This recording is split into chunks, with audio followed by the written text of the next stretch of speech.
Trouble like you did this morning on your way to work? Yeah, a little bit. And you know how frustrating car problems are to me. So I would really like to have that discussion about getting a new car. I know, you mentioned it to me this morning, but before we get started on that discussion, I thought we could review a few scriptures I looked up to make sure we have Jehovah Counsel in mind so we can have a balanced view on this. Buying a new car is a huge commitment, and we want to be sure that we can keep that. Let's look at Luke chapter 14, 28 through 30. Can you read that for us?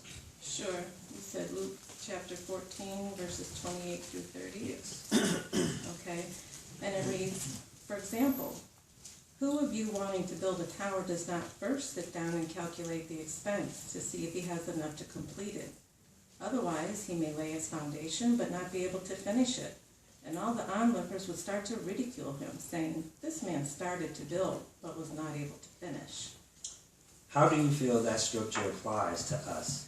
Well, we would definitely want to review our current finances in detail and how the impact of adding a new car payment plus the increase in insurance premiums would affect all that. That's right. Although a new car would be nice, even though you're not looking for a Bugatti or anything, are we keeping our eyes simple? Well, what do you mean by that? Well, we are counseled to keep our eyes simple, not focus on the material possessions. Do we not have what we need, or are we looking for what we want? We have a reminder of this at Proverbs 21:17. Can you read that for us? Sure, you said Proverbs 21:17. Hmm? Okay, and that reads, the one who loves having a good time will come to poverty. The one who loves wine and oil will not grow rich. Well, that scripture does apply to our situation. Although I would really like to have a new car, we do have one. It just needs a little work from time to time.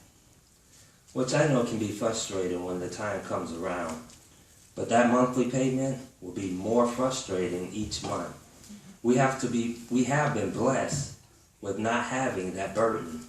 But do we really want to add that to our budget each month? A good scripture for this question is found at Proverbs 22:7. I'll read that for us. That's Proverbs 22:7.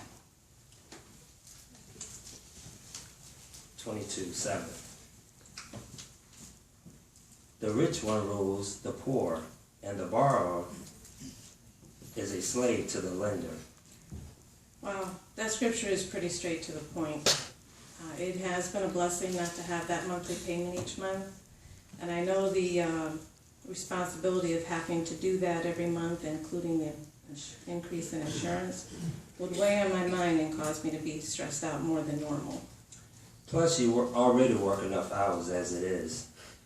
If you feel stressed to make the payments each month, you may feel the need to work even more, which could cause you to not make the meetings or be prepared, not make the meetings or be prepared to not even make field service at the time.